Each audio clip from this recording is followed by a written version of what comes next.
So hello everybody, and thank you for attending this seminar in which I'm going to discuss the topic observations about images of elephants in the hunter-gatherer rock art of what is now northeastern Zimbabwe, the provinces of Mashonaland. And just to orient ourselves, this is Zimbabwe, and the area that we are talking about is to the northeast of Harare, this area that's circled here. And in this area, we have data collected largely by Anne and George Stoll, who I've been working with up to now.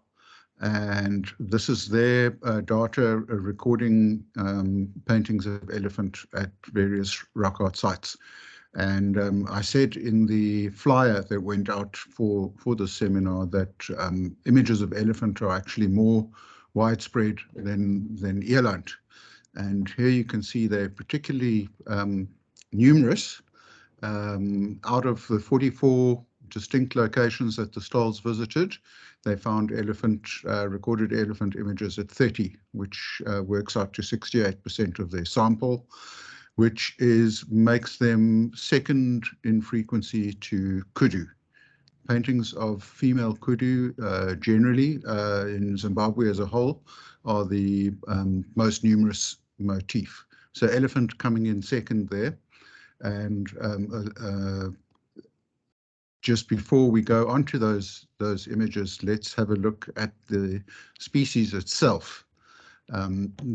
We probably all are aware now that elephant are in fact intelligent and highly social mammals, like the primates, and they have a very well developed system of communication that makes use of all of their senses: hearing, smell, vision, and touch. And when we're looking at the rock paintings of elephant, and in fact, when we're studying any kind of animal imagery in rock art, be that paintings or engravings, we really need to bring to it a holistic picture of the particular animal subject, in this case being elephant. And the elephant particularly well documented their repertoires of behavior in different contexts. And in this talk and in my research, I've been using a website called elephantvoices.org, which has a very thorough collection of all the various kinds of elephant behaviors and the contexts in which they occur. So this is all, they summarize this all in what they call an ethogram or ethogram, in which all the component behaviors are then grouped together into various behavioral contexts. So in particular with the rock art, we're looking at visual communication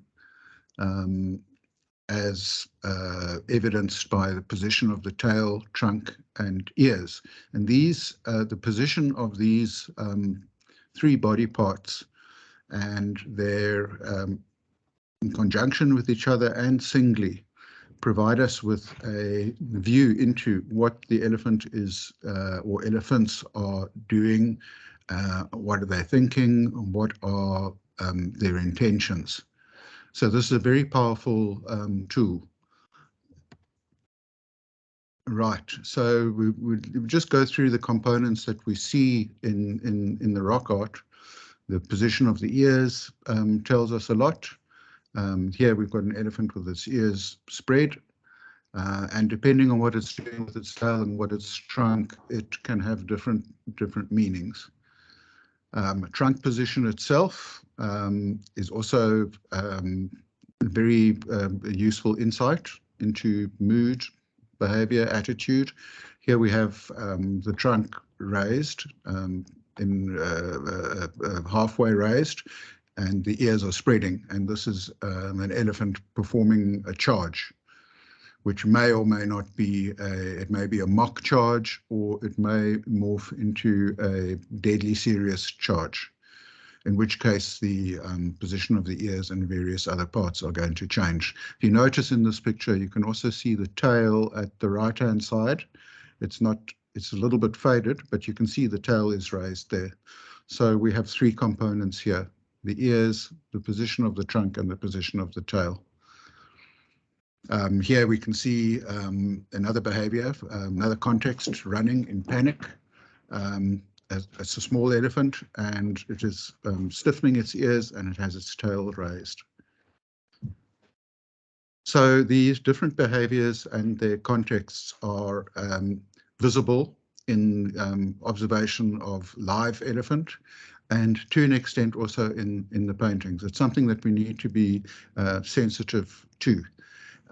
I said before that in rock art you can never actually depict an animal doing nothing.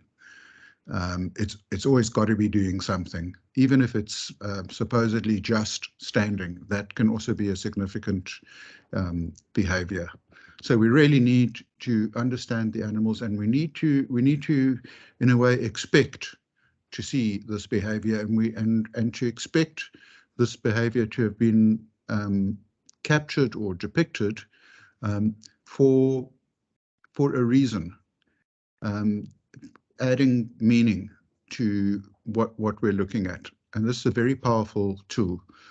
We've of course seen this before. I think the classic example would be David Lewis Williams and eland, and the connotations and symbolism of dying eland are at the core of the shamanistic way of looking at rock art.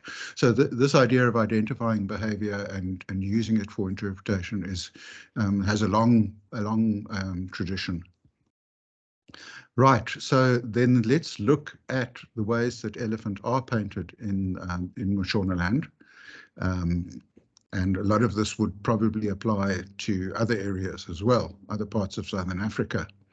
The first thing that we can note is that they're always, so far in my experience, they're always depicted in profile elephant, and their body shape, of course, is unmistakable. There's nothing else that has that bulk to it, and of course nothing else that has the ears and the trunk. But often it's possible to see in the rock art, it's often possible to see the sex of the elephant, and that is usually you can determine that based on three factors. Males are always relatively larger than females, unless obviously it's a male calf. So that's the one thing where you might have more than one elephant painted. There might be a size differential, and the larger of the two could possibly be a male. Interestingly, tusks are not often painted, and if we think about modern day sport hunters, the emphasis is always on the tuskers, what they call the tuskers, the animals with the big tusks, and that we relate to the power of the elephant and the strength of the elephant. So tusks for us are very important, but they don't seem to be an important issue in the rock art. And that seems to be the case not just in Mashonaland, but in other areas that I've looked at paintings. So and then the other important point, it's not entirely obvious, but partly obvious, is that the paintings are mostly relatively larger than paintings of animals. This can be on a naturalistic scale, naturalistic in inverted commas, in that elephant are by nature, by size, by species, they are larger than other animals. But we also see the size manipulated in other ways, which I will point out later. So when it comes to depiction, the ears and the tusks, there are certain problems in presenting this on the rock, because firstly, because ears are often flat against the body. So when you're painting, which is a two-dimensional process, how do you show that? And of course, the ears are on either side of the body. And when you're presenting in side perspective, how do you show the other ear? The same applies to tusks. The tusks are symmetrically arranged on either side of the trunk. So how do you show that? Or is that an issue in the first place? It seems to be that it is an issue.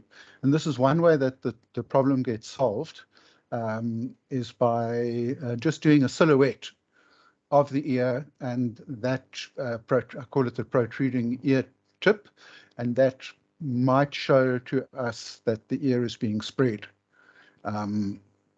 And then interesting things you can see, I'll just point out by the way, and you can see in this enhancement, tail is being held straight out. There's a calf to the left. Tail is being held straight out. Head is raised. Trunk is raised. This is a suspicious posture. It's sniffing what's going on, and it's adopting a little bit of a defensive posture there. Okay, then there's another way that's not realistic, as if I can say that in inverted commas, and these are what Garlack called the mop-eared elephants, because the ears look like the mops that we mop the floor with. And this is very much a Mashonaland phenomenon. It doesn't seem to occur in other parts of the area. They show what Garlack also and others have called a twisted perspective. In other words, you see both ears at once in a different perspective to the rest of the animal. The ears are comparatively small here in comparison to what they really look like. And the issues to consider here is this a painterly technique developed specifically to depict ear spreading? In other words, a particular state of mind of the elephant, feeling threatened, doing a mock charge, becoming angry. Or is it merely a convenience just to show both the ears, or is it a bit of both? And Garlack also mentions that there's a stylistic and chronological significance to these mop-eared elephants. We find them in certain layers, and we find them in certain areas. Here is another example of a rather interestingly painted elephant. The mop ears are don't even seem to be whole. They don't seem to have a coherent boundary, but they seem to be made up of lines. And it's an unusually unrealistic depiction of an elephant. Very long neck, and what's being emphasized there is also that tufted tail. But there's a great variety, really, in styles.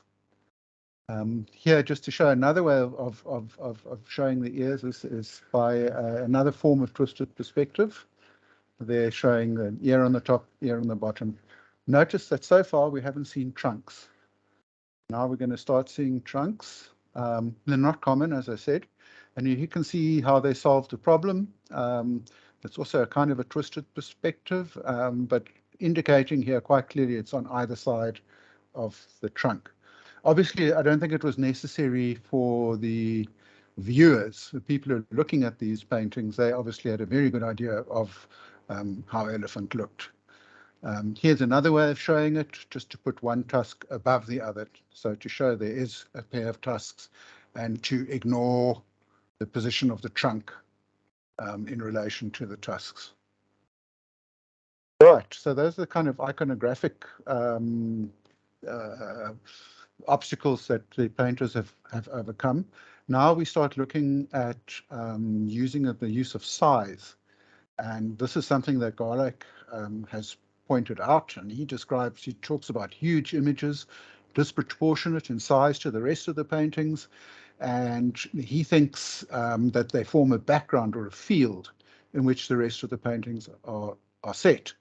And he thinks this is much more than just a visual connotation. It's also conveying what he calls the pervasive power of the elephant in a symbolic context. And this is very interesting because you seem to get a similar thing in the Western Cape.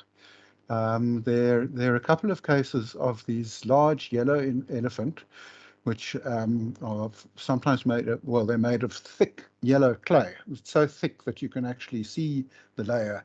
And many of these are covered with handprints. And the handprints seem to be concentrated, focused on the body of the elephant. So we see this is, a possibility of a similar technique. And in another way in which elephant are given prominence is not only the size. I mean, look at these images of the elephant and compare them to the areas in red below, where the paintings, not that you can really distinguish single ones, but they are much, much, much smaller than the elephant themselves. And the point is here is that they are painted above, not on top, but above the other paintings. And that's something that we also see in the rock art. And then they're also involved in superimpositions, which, superimposition is something that we understand is important. And the idea is that it probably goes around the reinforcement of making images stronger by putting one on top of the other, and not necessarily in any kind of narrative fashion. So this is an interesting example because it shows an elephant superimposed on what are paintings you can see on the right in the enhancement. Those are marmoret fish, which is an interesting juxtaposition. And then here we have one of the formlings, for which this part of Southern Africa is so well known. And if you look at the enhancement on the right, you can see that the formling has been painted over an elephant, and that there has been also an antelope painted over the elephant. Then we come to more thematic expressions in the art, and this is one that's very prominent. What we could call the wounded elephant, and this grades into or goes together with another theme, which is the hunting of elephant. So I don't know if you can see in this picture, the elephant is facing towards a man who's running away with a bow. And if you look at the rump of that elephant, you'll see a whole lot of little spikes sticking out. And those we could interpret as arrows. That this animal has been peppered with arrows. Then there are also areas of dots all around the lower part of the body. I haven't got a specific interpretation of that. But it could be something tangible like blood, or it could be something that's less easy to see, perhaps the strength of the animal losing its strength, which might be the same, might be equivalent to losing blood. So Garlake thinks that the elephant hunting with bow and arrow is something not unlikely but impossible. And it's not clear why he says that. And I did a little bit of research into this, and I found that in Kenya, for example, elephant are hunted with poisoned arrows. And in fact, it's poaching, and the arrows are used because they don't make a noise, as opposed to rifles. And these are obviously these are arrows that can penetrate the thick hide of an elephant. But there is no reason to suppose that the San hunter-gatherers in the past were not able to do this. And we must also remember that they could also have, well, I was going to say they could have used spears, but in the paintings we don't see that. We see arrows. Matthias Günther, who the anthropologist who's done so much research amongst Kalahari people, describes, he's fascinated by elephant, and he's described the elephant as a superlative manifestation of subsistent hunters of meat on the hoof, the ultimate prey animal in terms of meat yield and energy expenditure. And there's no doubt that an elephant, an animal as big as this, with as much fat as an elephant has, would be something incredible. It's interesting just to, well, sorry, I make this in the next point. Sharing meat and fat, not just meat. We tend to forget about the fat. The fat is could be even more important than the meat because of its energy source and because it's so scarce in a hunter-gatherer diet.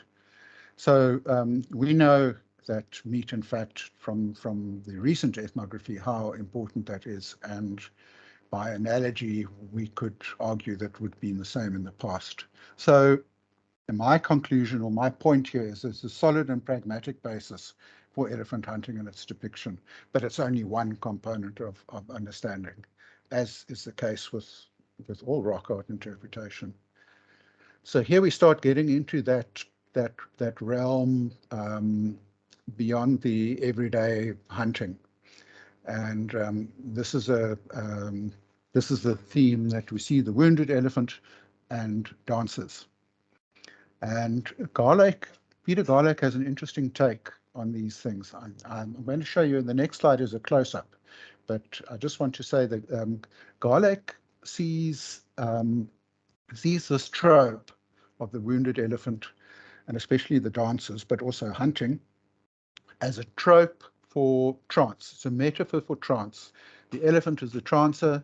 The death that's being depicted is the death in trance, and its blood is potency.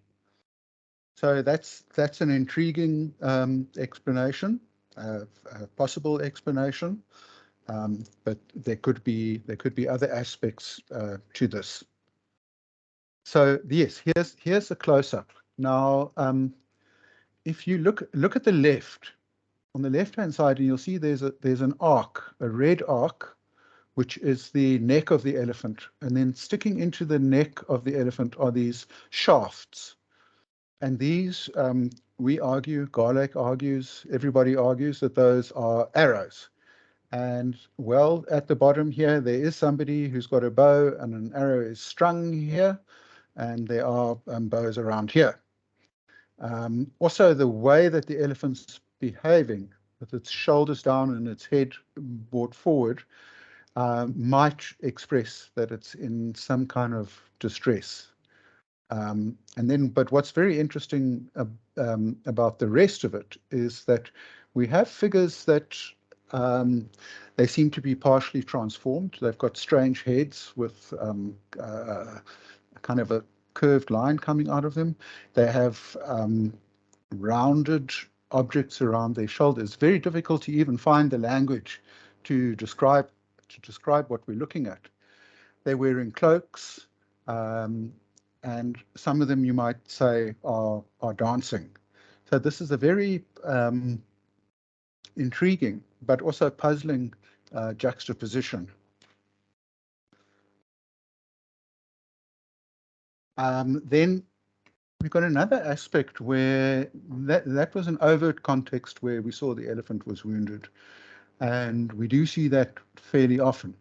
But we also see less combative contexts where the people are with the elephant in some way. It's not clear whether this composition was made as a whole, as a single episode. In other words, that the people, the human figures, and the elephant were all created at one time, or whether there's a juxtaposition going on. But in a way, that is not perhaps important or so important, because the juxtaposition has resulted in the impression that these people are facing the elephant, I beg your pardon, and that there's even a person who's touching the trunk of the elephant, making some kind of contact with the elephant. And that's very interesting. Perhaps it's reminiscent of this idea of eland taming that we see in the rock art that's been pointed out, for example, by McGranahan and Chalice, and that also appears in the Maluchi ethnography about animal taming. Possibly it's something like that. And what's interesting here, and what I don't think I haven't seen it anywhere else in Southern Africa, these elephants are decorated. And I put there like a person, question mark, because decoration, in the ethnography at any rate, is something that's associated with people, and it's associated with beauty, and it's associated with power. Decoration at the trance dance, the ancestors coming to watch the trance dance also like to decorate. There are lots of mentions about how people who decorate themselves with ochre and white paint are beautiful, and so on. And this is something that we see elsewhere in Mashonaland. We've got a buffalo that's been decorated, and look at the knees. The knees of the front leg. They've got rings around them. There are rings around the neck. The horns have been painted. So has the snout. And at the right, we see this warthog that's also been decorated. So are we looking at some kind of shape-shifting transformation thing here, that this is a person who's now a buffalo and carrying their decoration over into the new body form? Or are these buffalo people, warthog people, more on the kind of the mythological end of the spectrum? All these questions come to mind. And here's another fantastic example of where you see dance and elephant combined. And this is just an amazing set of paintings. And we see so many typical elements of the art of this area. We have the decorated elephant, which could be dancing. It's got its tail up. It's got its ears raised. Its ears are painted. We have one of these fat figures that seem to be a feature of the art in the area. And around it, we have people in dance postures, particularly below. And then in the center, bottom center, there's a person on their knees. And then, of course, the flex. This complex of flex that is so intriguing. Then we also have instances where we have transformation, what seem to be cases of people turning into elephants. I'm going to show you a grayscale version of that. Here, I think you can see more clearly. They're on their knees, they're crawling. Again, that reminds one perhaps of trance and transformation. And then here you can see the heads are now starting to become elephant-like. They're the ears and a trunk and a tail. And then to the left, we have a similar figure. So we are seeing different manifestations of elephant characteristics. Then we come to the point, and this is very much focus in research at the moment, under the what people are calling the new animism, and they're talking about personhood and so on. And these are concepts that are very current in research at the moment.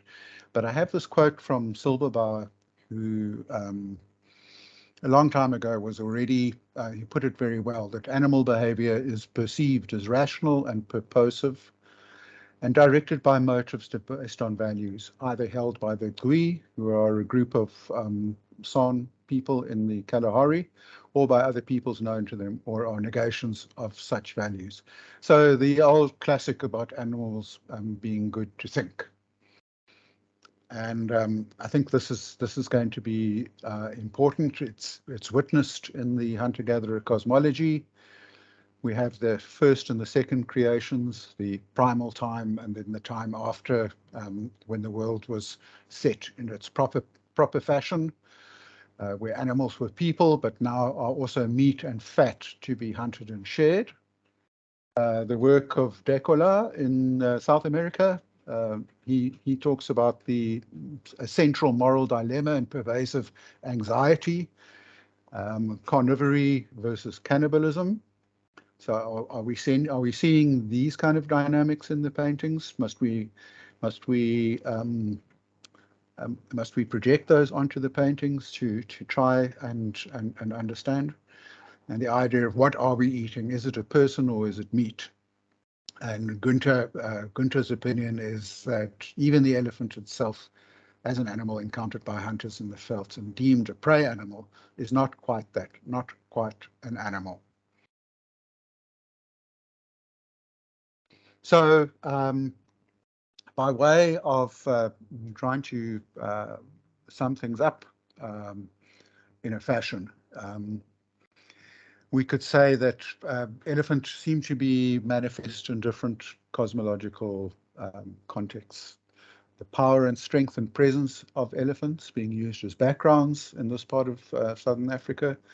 Wounded elephant being bound up with hunting, sharing, respect, dancing.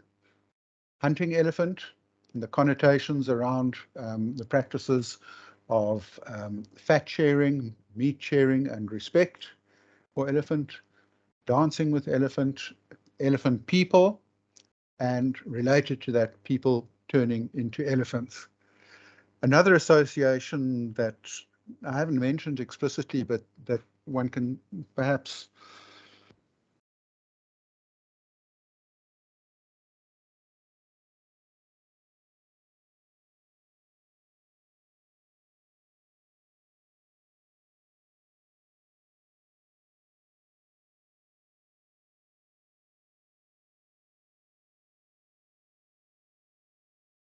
Jeremy, sorry to interrupt you. We have lost audio. Maybe if you could just fiddle with the settings there and see if we can get you back.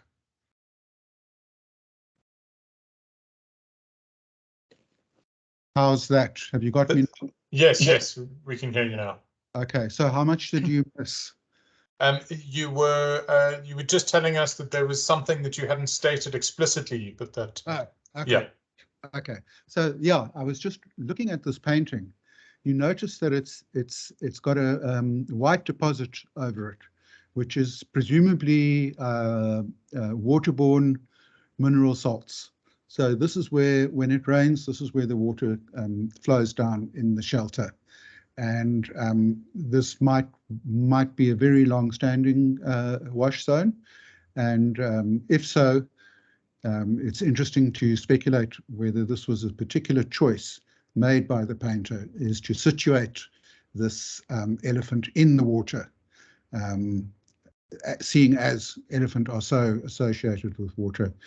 Renaud Ego has suggested this with regard to paintings of giraffe in Namibia, where he noticed that there's a lot of that going on, that the giraffes seem to be located on wash zones.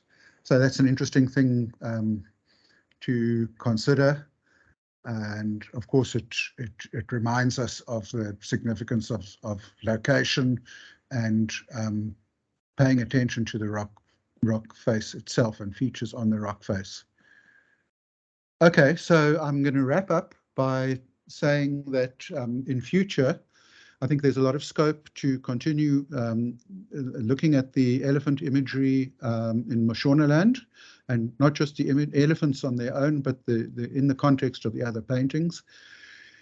And I think what's also a very interesting field is comparative studies with elephant imagery in other parts of Southern Africa. And I know that Mduduzi is here and Simon are here, both here.